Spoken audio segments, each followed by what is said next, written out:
Olá pessoal, eu sou o Emerson Teixeira e estamos aqui novamente para falar sobre um filme iraniano. Nós estamos aqui com o Sandro Macena. E aí, Sandro? Fala aí, Emerson, tranquilo? Tranquilo, cara. Como que você tá animado para falar sobre esse cinema tão exótico? Cara, eu estou animadíssimo, porque o Irã tá conseguindo demonstrar muita qualidade nos seus filmes atuais e também muita questão política, que eu gosto também e que vale a pena também discutir bastante, e também das questões atuais que estão acontecendo agora no mundo, né? E vamos nessa. Exatamente, vamos conversar um pouquinho sobre isso aí depois. Mas Sandro, antes da gente começar aqui, a gente tá falando naturalmente, né, como todo mundo conhece a gente, mas nós temos algum aviso aqui, não temos, Sandro? Pois é, Emerson, temos aqui um aviso, temos uma novidade. A partir de agora, nós faremos parte da equipe do Cinemação. Agora nós iremos publicar nossas gravações, nossas ideias, nossos textos lá no Cinemação. E será uma nova casa. E claro que todos vocês serão bem-vindos. E a essência do podcast não vai mudar. Nós falaremos da mesma forma, do mesmo jeito. Tudo ficará igual, só estaremos em uma nova casa. Explica pra quem não conhece, pra quem está chegando agora, o que é o Cronologia do Acaso, Emerson? Cara, primeiramente estou muito feliz com essa parceria, assim, eu acho que eu sempre gostei muito do Cinemação, a seriedade que eles levam, assim, as matérias de cinema e tal, os textos também, são diferenciados, né? E o Cronologia do Acaso parte, assim, de uma extensão de um projeto muito pessoal meu, quase como um diário virtual, né? Que é o blog Cronologia do Acaso, que eu escrevo há 3 anos, exatos 3 anos, sobre cinema alternativo, sobre aquele cinema pouco visto e tal. Alguns filmes bem undergrounds mesmo. Então, no final de 2012, mais ou menos, decidi criar um podcast do blog, chamado Cronologia do Acaso. Ele já foi do Mídias e Modos, que era um site de um amigo meu chamado Fagner, né? Um jornalista.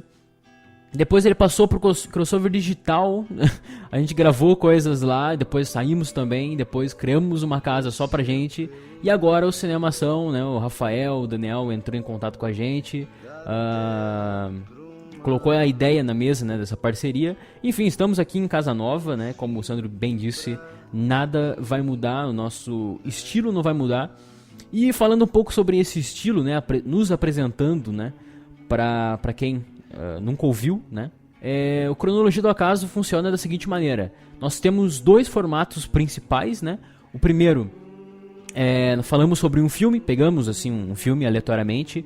Vale ressaltar, né, Sandro, que nós não assistimos o filme antes. Então, assim, realmente nós pegamos o título, assistimos juntos o filme e depois comentamos. Então, assim, é uma reação muito de imediato mesmo. E tem um outro formato também que seria o de indicações, né? De filmes, eu chamo convidados de diversos outros podcasts e tal, que pode agregar bastante, né? E juntos nós indicamos alguns filmes que andamos assistindo, ou que a gente acha que vale a pena o ouvinte assistir também, enfim. E aí é um bate-papo mais descontraído, né?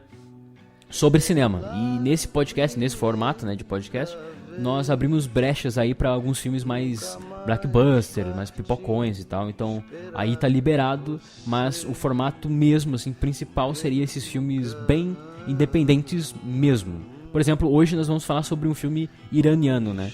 É isso aí, nova casa, nós estamos chegando aqui. Sejam bem-vindos, novos ouvintes. Sejam bem-vindos os ouvintes que já nos acompanham faz muito tempo. Essa vai ser o nosso novo local aqui na internet, né? Enfim, fomos... vendemos, né? Vendemos nossa alma, né, Sandro? Assinamos o contrato com sangue. Isso, exatamente. Isso aí, gente. Vamos passar pro filme.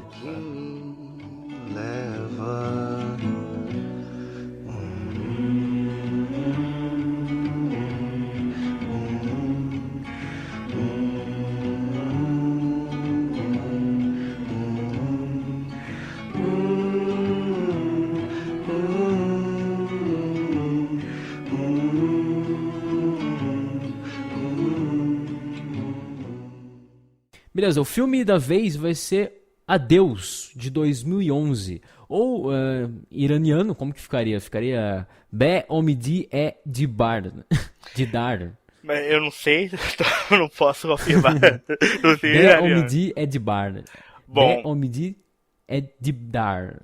Enfim, é muito complicado falar esses ou nomes. para todo iranianos. bom entendedor, adeus, a revoar ou goodbye, dependendo do idioma que você escolher. Exatamente. É muito melhor, né? Muito mais Exato. fácil. É, Esse filme é dirigido pelo Mohamed Hasselhoff, outro nome difícil. É costumeiro, né, cara? A gente se enroscar nos nomes, né? E, Sandro, o que que o filme fala, cara? Qual que é a sinopse desse Adeus? bom, a sinopse de Adeus é uma jovem advogada que teve, iraniana, que teve sua licença cassada devido às atividades do marido, né, que ele escreve, é um jornalista que escreve reportagens contra o governo, né? É um jornalista de oposição e está exilado. Então, ela se encontra sozinha, grávida e sem poder trabalhar. Então, ela busca uma maneira de sair do país. Eu tenho observado que você fala sinopse bem melhor do que eu, cara. Acho que agora você vai ser o cara da sinopse agora. Pode deixar, Eu então. eu Eu vou pego esse parar com trabalho. isso, cara. Não, porque é horrível. Eu dando sinopse é coisa ridícula. Mas, isso é muito interessante, essa questão o fato do marido ser jornalista. A gente vai voltar em breve sobre isso, assim, vai comentar um pouco sobre isso. Falando, Sandro, do cinema iraniano, assim. A gente lá atrás, no episódio que nós indicamos alguns filmes, você chegou a indicar um do Mahid, não sei se é A Cor do Paraíso ou Os Filhos do Paraíso, acho que é A Cor do Paraíso, E, que você indicou e falou um pouquinho sobre. Nós falamos, inclusive, né? Um pouquinho sobre o cinema iraniano. O que que você pode aí trazer pra gente, acrescentar um pouquinho nessa discussão, assim, sobre o que que é o cinema iraniano, pra quem não conhece? bom, o cinema iraniano, na minha visão, é que ele evoluiu muito desde que começou a aparecer mais desculpa. Nos festivais. Nos Isso, festivais de... começou a aparecer mais nos festivais e que houve muita mudança na forma como eles são feitos. Esse Filhos do Paraíso é o filme de 98, conta o conto de dois irmãos que precisam dividir o tênis porque um deles perdeu. Então eles precisam participar de uma corrida para conseguir o tênis e ficar tudo bem. E tu vê que é uma história bem mais simples e quem assistiu o filme também vai perceber que é um filme com uma fotografia mais pobre, mais crua e não tem tanto trabalho, tanto cuidado como um filme mais robusto, né? O que a gente vê de agora, de 2000 para cá, principalmente 2010 para cá, é que o cinema iraniano mudou muito a sua ideia de representação. Porque, por exemplo, A Separação, um filme que concorreu ao Oscar em 2012. Inclusive ganhou o Oscar, né? Isso, ganhou o Oscar também. Um detalhe importante. E ganhou um Oscar. E que ele conta a história de uma mulher que está se separando do marido e precisa e quer ter a posse legal, né? Uma coisa ruim de se dizer, mas é a posse legal da filha já porque um homem que é o dono da filha, né? E tu vê que a serialidade e os dramas e a política adotada no cinema mudou. Agora nesse Adeus, que vê uma advogada sozinha, iraniana, uma mulher que de um país onde as mulheres não têm tantos direitos, precisa arrumar um jeito de sair do país, porque não pode suportar essa questão de viver uma prisão particular por causa da sua falta de direitos e se vê também grávida e não tem como poder sustentar o filho, né? Porque tudo que ela Sim. precisa fazer fora da casa precisa da autorização do marido, de lei, do governo, etc. Então, a Uhum. gente vê que a mudança é muito mais política para mostrar como é que está dentro do Irã e para que essas coisas, esse tipo de governo mude. Sim. Eu acho que tem uma característica, assim, primordial no cinema iraniano. Eu sou um pesquisador do cinema iraniano desde quando eu assisti Close Up, do Abbas Kiarostami, que pra mim, assim, tem uma santíssima trindade do cinema iraniano, que é o Abbas Kiarostami, o Mahdi Mahdi, que já é citado, né? E o Mohsen Makhmalbaf. Esses são os três, assim, pra mim, que são os mestres, né? Mas também não tiro os méritos aí de outros diretores, como, por exemplo, aquele que dirigiu o Tempos de Cavalos Bêbados. São filmes, assim... O próprio Mindline, que fala sobre uma menina que é viciada em heroína, é um filme de 2006, né? Então, é claro que eu concordo com o ponto de vista, Sandro, quando você diz que o cinema iraniano atingiu uma maturidade grande, acredito nisso também, mas ainda assim eu sou muito fã dessa coisa, dessa alma, mesmo que por vezes sem técnica, muito próximo até do próprio documentário, né? Dessa coisa de traduzir nas crianças o que se passa na política, socialmente falando, né? Sabemos que o Irã é um país assim que vive num autoritarismo muito, né, descontrolado até. E os filmes, como acontece em qualquer lugar, seja na França, seja no Japão, no próprio Brasil, né?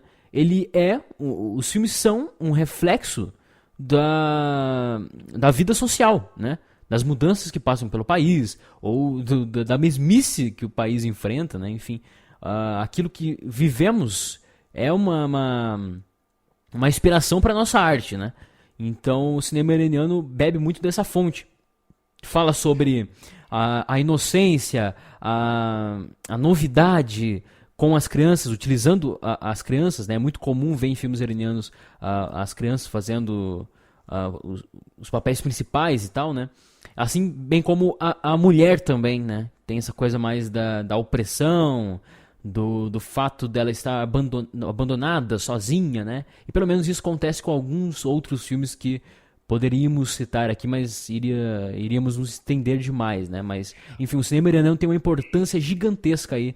E prova viva disso são os festivais mesmo de cinema, né? Seja Cannes, Sundance, Veneza, o próprio Oscar também. Todos esses festivais têm olhado bastante para o cinema iraniano nos últimos tempos, né? E também o que mais de importante apareceu nos cinemas atuais do Irã é simplesmente a necessidade de liberdade. Coisas que eles estão buscando há muito tempo. Passando um pouquinho mais pro Adeus, né? Esse filme que nós estamos comentando hoje, mas não totalmente. Eu queria citar só um caso assim que foi muito pertinente, seja no Irã ou no cinema mundial, que foi o caso do Jafar Panahi. O Jafar Panahi, para quem não sabe, é um diretor também de muita importância.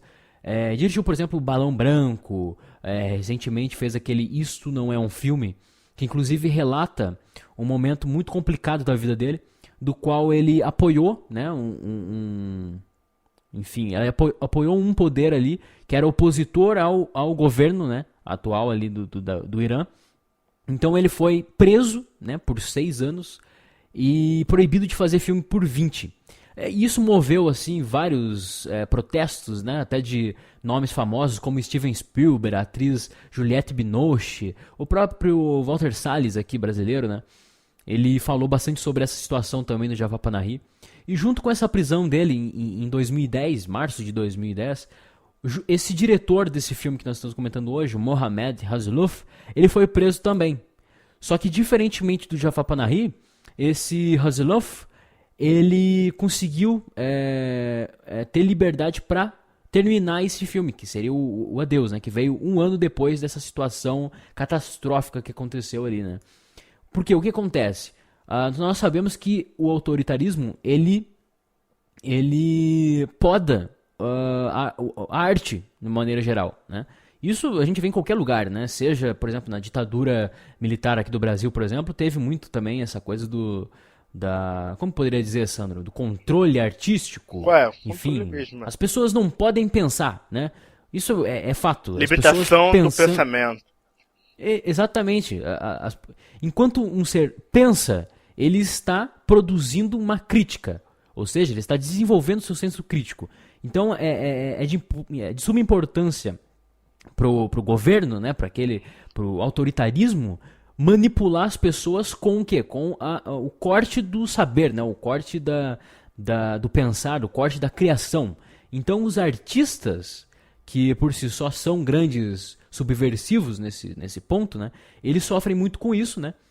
E acabam, na sua arte, produzindo críticas através de elementos, assim, quase que imperceptíveis aos olhos de pessoas que não prestam muita atenção. Então eu diria que, por exemplo, esse Adeus, ele é um ensaio sobre a gente poderia até dissecar bastante isso, mas ele é uma metáfora até para prisão, né? A gente tem uma personagem, né, que é... Qual é o nome da personagem principal mesmo, Sandro? Bom, eu acredito que seja Nora. Eu não sei se a pronúncia está E correta. é Nora. Vamos que é Nora, com dois oi e foda-se, né? Mas enfim, nós temos essa protagonista e ela é envolta de uma fotografia gélida, assim, uma coisa meio distante, uma coisa que ressalta muito essa sombra que ela vive, sabe? Essa confusão, essa solidão do qual a personagem está vivendo, né? E o local, assim, os cenários do qual ela passa, parece muito uma prisão mesmo, assim. Parece que ela está sufocada. Mais tarde, já falando disso, né? Dessa coisa, dessa metáfora, e depois quero ouvir a tua opinião também, Sandro, senão eu vou falar muito aqui, né? Mas enfim. Tem uma cena lá pro final, não estou avançando muito, só estou falando aqui da metáfora. Ela está cuidando de uma tartaruguinha. Ela coloca uma tartaruguinha assim, um filhotinho, numa vasilha com água, alguns alimentos assim, comidinha de tartaruga, não sei qual que é a comidinha de tartaruga. E essa tartaruga, a todo momento, ela tenta fugir da vasilha. Beleza, isso pode ser até normal, assim, se não fosse o caso de que a mulher sai da cena, ela vai pegar ali alguma coisa, a gente não sabe, a câmera fica fixa na tartaruguinha, na sua vasilha ali, tentando fugir, e rapidamente a mulher traz um monte de jornal, assim, e contorna a vasilha, assim, tipo, forra a vasilha, né, com jornal. Ou seja, palavras, ou seja, ela está induzindo um pensamento, ela está induzindo palavras. Não é isso que o jornalismo faz, por exemplo? O próprio marido dela, que é um jornalista, e ele, sim, é um criador. Ou seja, ele cria um conteúdo, e por sinal é um conteúdo ao contrário ali do governo, né? Bem citado na sinopse que o Sandro passou. Ou seja, ele está também, da sua maneira, manipulando as pessoas para acreditar que o que ele está dizendo é certo. Apesar de que seja contrário a autoritarismo, né? Mas enfim, é uma coisa que eu vi assim muito dessa metáfora. Acredito até que a própria gravidez é uma metáfora para essa situação política, social do Irã. Mas Sandro, o que você tem para falar sobre isso, assim? Realmente o filme ele é uma grande metáfora, porque o filme é de todos os filmes do Mohammed, Mohammed, deixa eu ter que falar. De todos os filmes do Mohammed Russolov, né? Não são tão obscuros como esse. O filme é lento, mas é uma coisa bem comum no filme, de filmes fora de blockbusters, mas o filme também é bastante lento, e outra característica, ele não é silencioso, mas é muito calado. Então você tem a liberdade de várias interpretações. E principalmente quando as cenas são tão obscuras, escuras, e em vários momentos você não consegue ver o rosto da protagonista. Está sempre com um rosto fechado, triste, um olhar vago, longe, né? Demonstra muito a prisão que ela vive, né? E como o Irã ainda é regido pelas leis que são pregadas pela Sharia, que é o Código de Leis Islâmicas, e onde onde a mulher só pode trabalhar, só pode estudar, só pode sair de casa se tiver permissão do homem. Então ela vive praticamente uma prisão na própria mente, e que além das dificuldades que ela tem que passar por não estar sempre questionando de tal marido, e coisa que ela não pode dizer, porque já que ele está exilado, né, está fugido, e, e as questões, é claro, ela tem um bico para poder conseguir ter algum dinheiro, e ela vive isolada, e sempre uma coisa bem interessante que de todas as cenas do filme, ela tem sempre a tendência a ficar no lado mais escuro da cena. Então é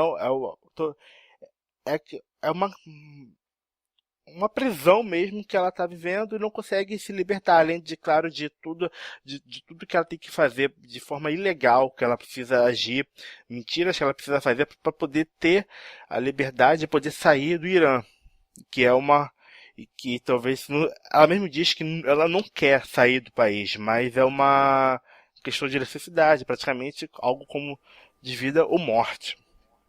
Sim, exatamente. Poderia até ressaltar também, Sandro, não sei se você reparou nisso, você que é um cara que curte muito detalhes, né?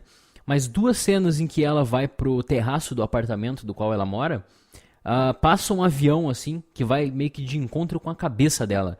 Eu fiz uma leitura que seria mais ou menos essa turbulência que ela está vivendo, sabe? Meio como que se ela estivesse morrendo mesmo, estivesse, sabe, levando um tiro, assim, e não por acaso o avião, né? Que seria esse transporte, essa ida para um outro local, né? Ou seja, a fuga está fazendo a cabeça dela, ou algo do tipo, sabe? Ela não está encontrando uma maneira de fugir, mas a fuga está encontrando uma maneira de consumi-la, né? Eu, Não sei se você concorda com o isso. que eu vejo, o que eu consegui sentir com essa cena, é aquela velha questão de estar tão perto, ao mesmo tempo estar tão longe, né? E pô, também questão com avião, uma coisa tanto polêmica também, quando a gente fala de algo da cultura muçulmana. E numa das cenas a gente vê o avião voltando, né? E sabe que na cena final, na segunda vez em que aparece ela na varanda e o avião voltando, é quando ela começa a ver que o circo está se fechando, né? E como se tivesse não tivesse mais vendo saída do que está acontecendo. E ela tá de costas para isso. Né? Na primeira cena ela tá de frente olhando Oh, para a cidade. Na segunda cena ela tá de costas. Então, como sensacional. eu não consigo não ver esse tipo de coisa, mas realmente eu consigo ver. E outra cena também que me chamou a atenção, tanto porque tem uma certa fobia, e realmente tirar o sangue dela, né? É quase que aquela piada de dar sangue pelo trabalho, né? Enquanto tenta, na cena inicial do filme, quando ela vai fazer o exame de sangue pra saber se está grávida, realmente tiraram o sangue dela. E que E caramba, né, cara? Não é pouco sangue não, não meu. é? Encheu aquele bagulho ali, né? Encheu mesmo, e aquilo foi doloroso pra mim. Mas, Só uma coisa aqui, né? Eu não... Talvez eu perdi um pouco esse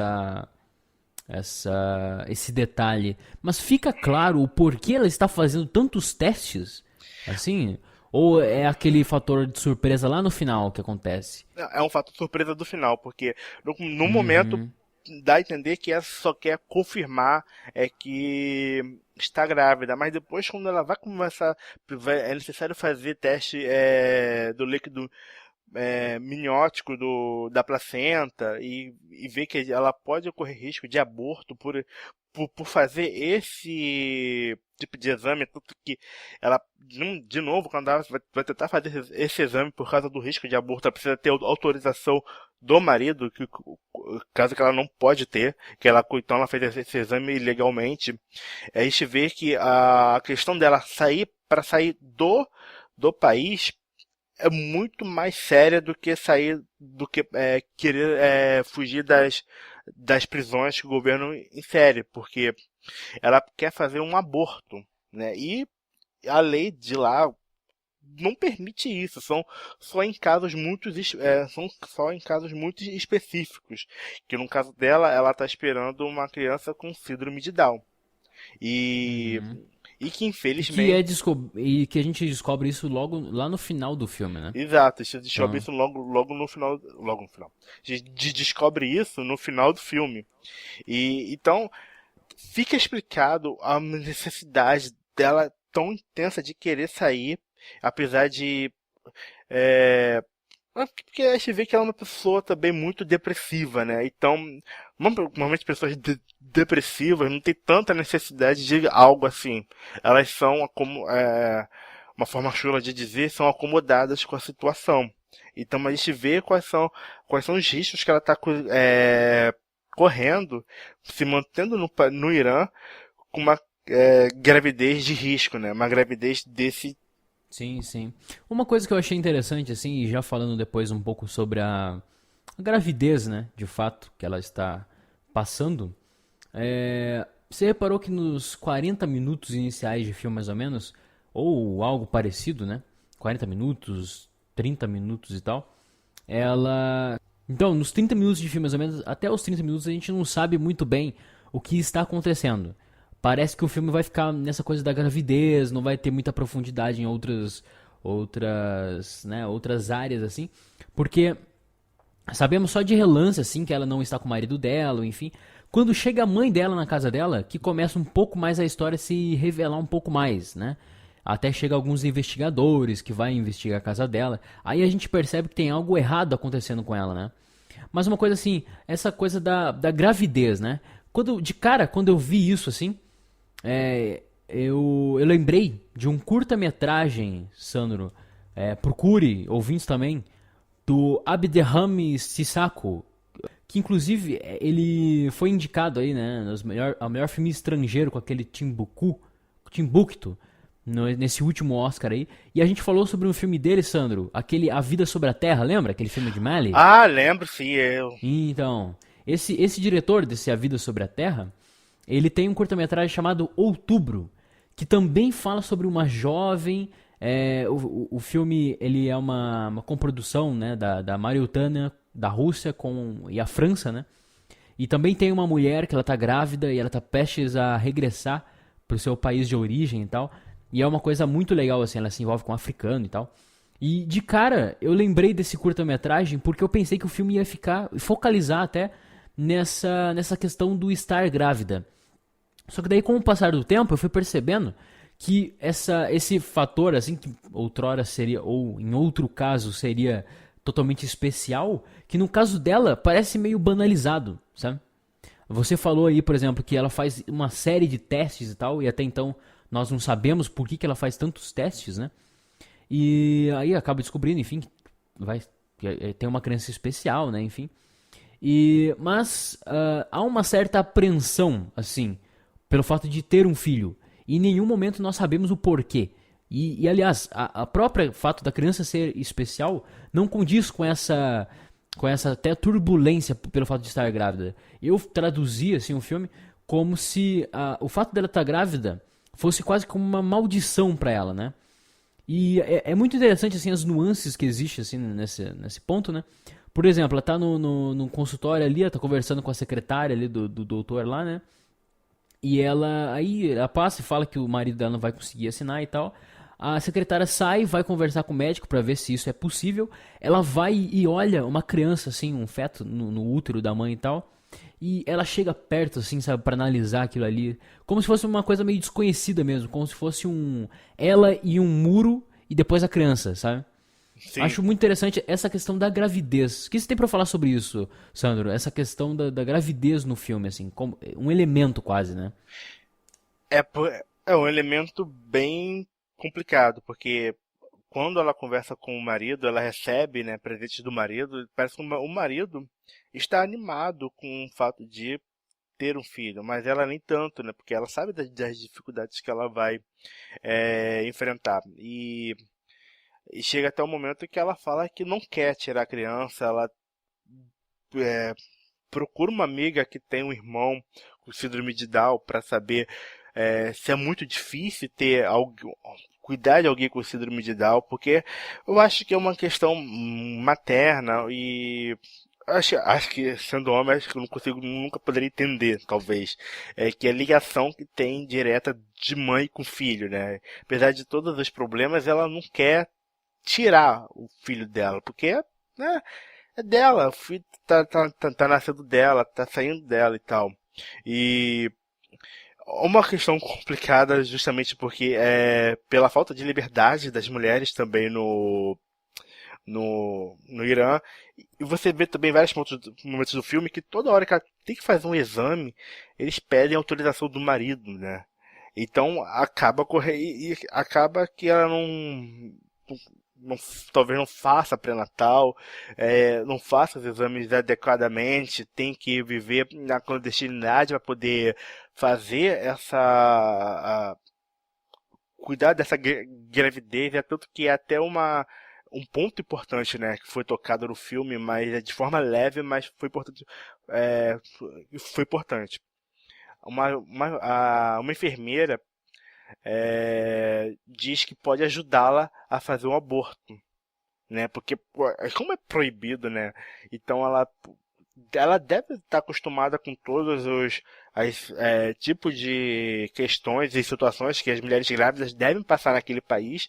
Então ela sugere dar um contato para ela para poder fazer esse tal aborto, como acontece aqui no Brasil, né? Infelizmente, e em muitos casos há o risco de morte da própria mulher, como já aconteceu casos no Brasil, porque ela diz que a pessoa vai na casa dela e pode realizar um aborto na casa dela. Cara, que condições uma casa, um domicílio pode fazer um aborto, né? Então, divide muito essa questão de liberdade até do o corpo da própria mulher, ou quem sabe a questão de ter o síndrome de Down, a dificuldade de ter um filho especial e por aí vai. Então, talvez seja algo, como o filme foi proibido de passar no Irã, né? E talvez seja algo muito delicado no país, que ainda rege uma lei de mais de 3.000 anos e que tem orgulho de dizer que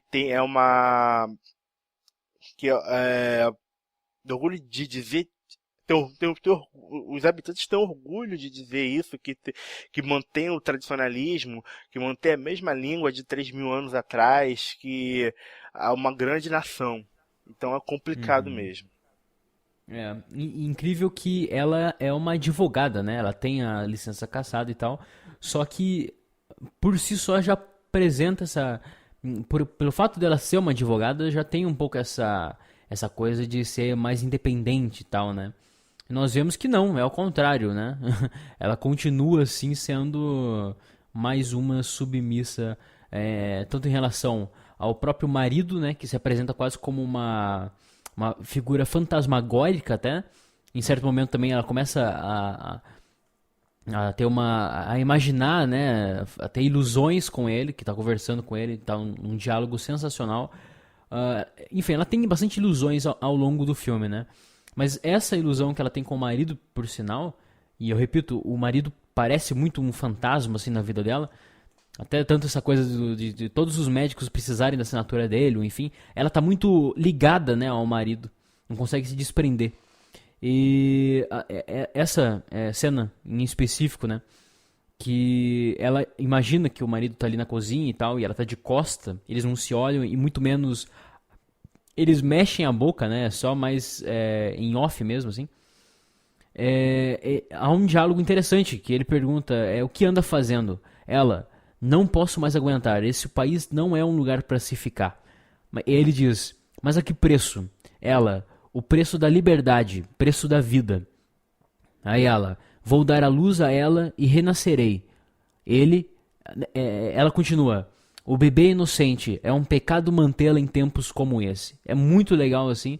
Inclusive depois, quase na última cena, ela vai imaginar que ela está ao lado da criança dela na cama, né? E ela também imagina uma menina, né? Então nesse diálogo ela já fica claro que ela pensa que vai dar a luz a ela, né? Ela deixa bem claro isso. E eu acho que é o conflito que ela tem na mente, porque não sei se eu tive a ilusão que a criança que estava na cama, a ilusão que ela teve, né, da criança, era uma criança morta. E tinha sangue na boca ou em volta do nariz. Ou representava pelo menos o peso que ela poderia carregar se ela quisesse tirar a filha que ela tá esperando. Exatamente, cara. Não tinha pensado nisso. E é verdade, além do próprio fato da criança ser especial, né, ter síndrome de Down, isso ser confirmado pelos médicos e tal, é mulher, né? Ela não imagina. Isso é muito interessante, assim, é um detalhe mesmo, assim. Se você não prestar atenção, você não pega, né? Porque ela não imagina que vai ter um filho, ela imagina que vai ter uma mulher. E poderia ser o contrário, não, tipo, chega de mulher nesse país de merda, mas não. Ela vai imaginar, e provavelmente vai ter mesmo, uma menina. Pra dar continuidade nessa maldição, né, do fato de eu ser mulher, né.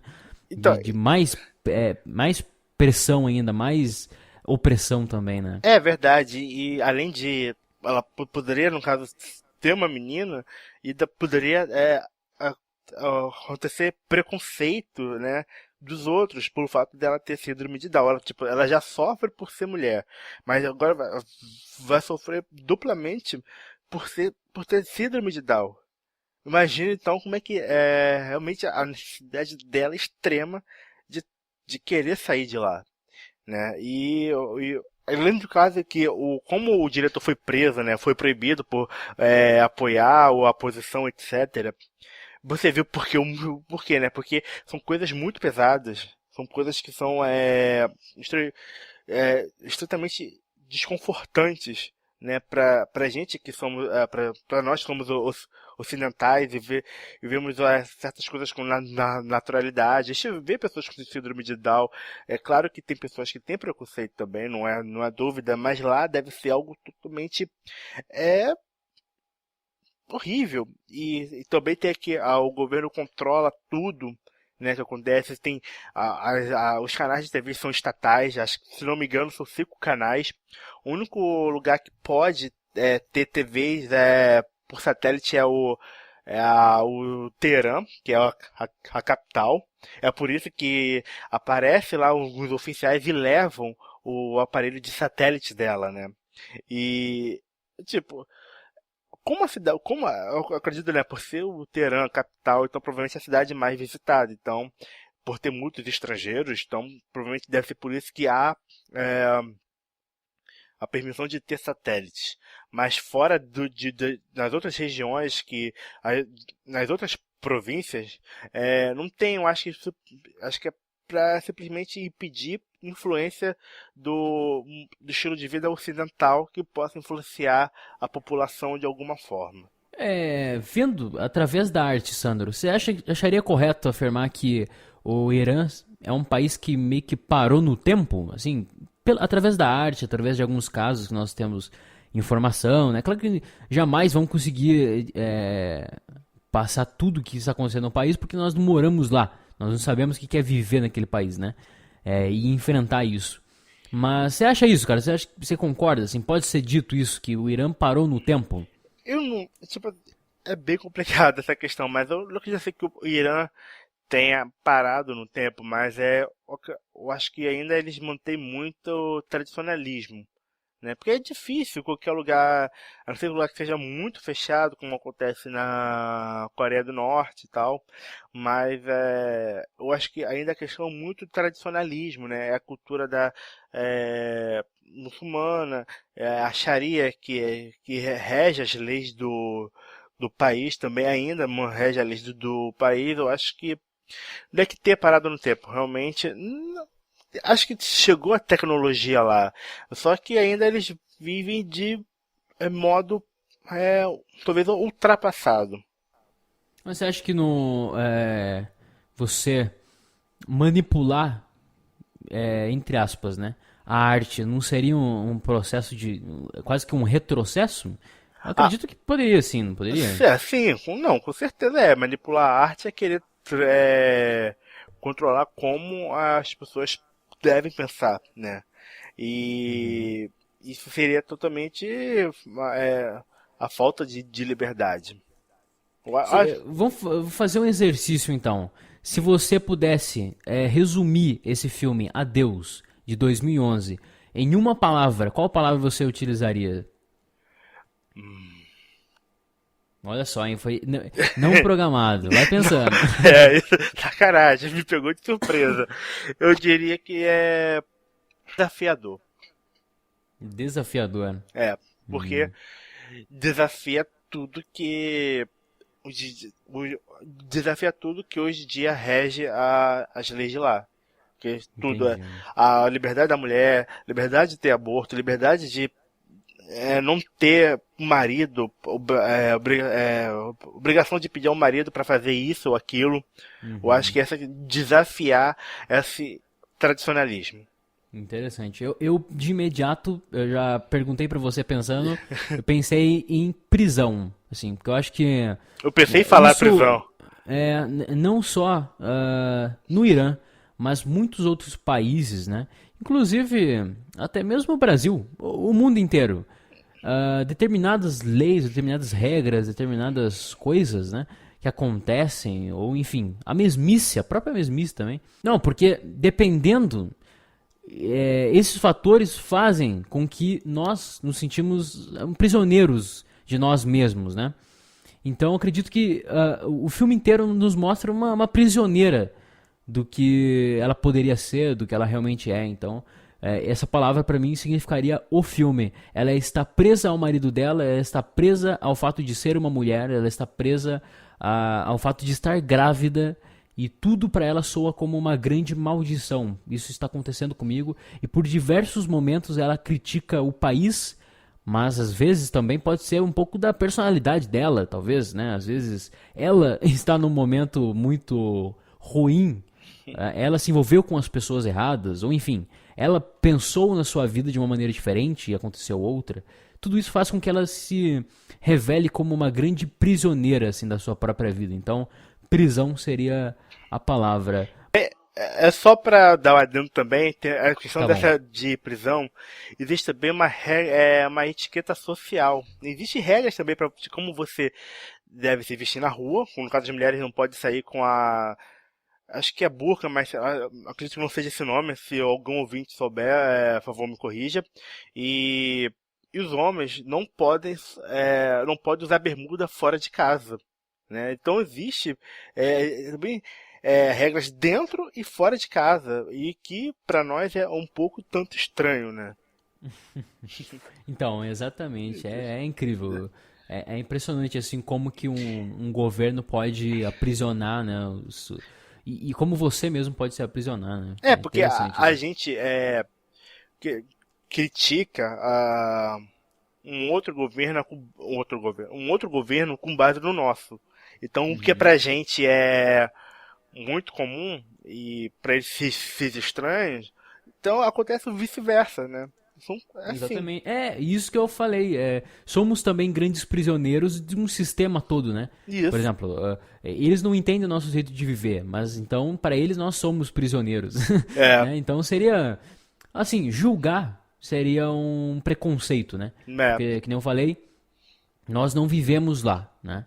Então o que nós podemos fazer é observar o que os grandes artistas, porque não porta-vozes ali do povo, né?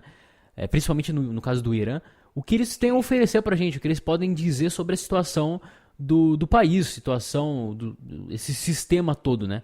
E o que é mostrado nesses filmes que realmente não é uma coisa boa, né? Só pra você ver essa personagem principal querendo fugir de onde está, né? Querendo fugir da sua vida. Enfim, é Isso. uma coisa meio barra pesada, assim. Eu acredito que seja um filme bastante melancólico e que E é bucólico. preciso, exatamente, é preciso observar ele com muita atenção, assim, porque realmente tudo é muitas nuances, assim. Você pega as metáforas com pequenos detalhes e tal que pode passar despercebidos facilmente, né? Mas para concluir, Sandro, o que você diria sobre Adeus? Bom, adeus é realmente é um adeus mesmo, né? É um adeus da, talvez a liberdade. Acho que seja isso. E o que eu gosto de filmes lentos, como é um filme, porque eu consigo captar muito mais as nuances que o filme consegue passar.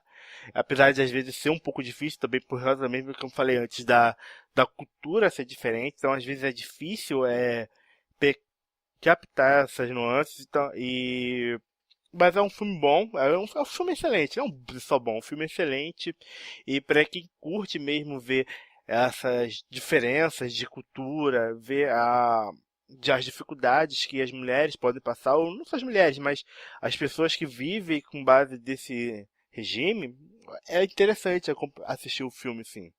E também tem além do lado político envolvido, no caso do diretor que foi preso, apesar de ter sido preso, ele teve autorização do governo iraniano para terminar o filme, e o filme ele não foi divulgado dentro do país, é proibido dentro do país, e nós temos pelo menos a sorte, né, de poder acompanhar esse trabalho.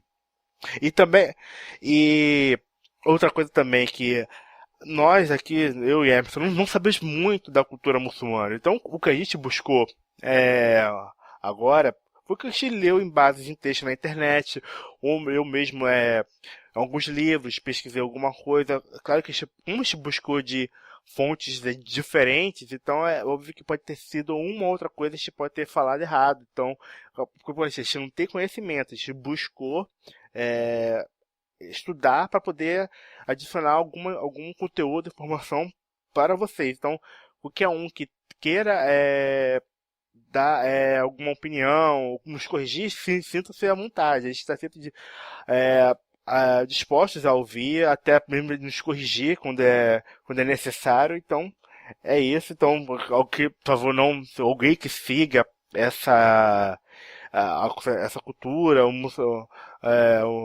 algo muçulmano e tal, me desculpe tão antecipado caso eu seja ofendido, mas nunca é nossa intenção, é só quer mesmo passar informação e conteúdo para o pessoal. Exatamente. Não teria como analisar esse filme sem falar um pouquinho sobre o Irã, né? E também a cultura muçulmana. Exatamente, ou pelo menos o que a gente vê nos filmes, né? E principalmente, eu falo muito em base ao próprio cinema, né? O que ele nos apresenta. E eu, como um pesquisador do cinema iraniano, aprendo, por que não, um pouco sobre a vida iraniana, né? Isso. E o que eu vejo muito nos filmes é realmente a pobreza, né? Claro que é sempre dois lados da moeda, né? Isso. Mas é isso que é retratado. E assim, fica a dica, né? Pesquisem sobre o cinema iraniano, procurem esse filme A Deus, é muito difícil de encontrar, mas aí você pode entrar em contato tanto comigo no Twitter, no Facebook, né? Os links para contato vai estar aí. O Sandro também, a gente arruma um jeito de você procurar esse filme, de encontrar esse filme. Melhor, né? Encontrar do que achar, do que procurar. E já só termino dizendo que ele ganhou assim vários prêmios, né? Em festivais mundo afora. Os principais foram premiações e indicações em Cannes mesmo, de 2011, e em Roterdã, né? Ele ganhou em Roterdã também. Então é um filme muito importante, né? Ele pega ali a figura da mulher, ele trata de uma maneira com muita seriedade, assim, pouco visto no cinema, e pouco visto também no cinema iraniano em si, né? Porque, é que nem você disse, de 2010 pra cá, eu diria de 2005 pra cá, talvez, o cinema iraniano atingiu um novo patamar, assim, bem diferente do que nós estávamos acostumados, né? Então é muito bacana analisar assim essa construção dessa seriedade até chegar de fato em 2012, né, quando ganhou ali com o Oscar, com A Separação, e ganhou o Oscar em 2011, né, não 2012 mesmo. E a cada ano mais tende a crescer cada vez mais, né? Então é isso aí, procurem o cinema iraniano, e eu acho que foi um tiro certo, assim. Nós temos começado aqui nessa nova casa com um filme iraniano que nós dois tanto gostamos, né? É então, verdade. É isso aí, gente. É um filme chamado A Deus, mas para um novo começo. Exatamente. Então é isso aí. É isso aí, pessoal. Até a próxima quinzena. Até a próxima quinzena. E obrigado por ter escutado.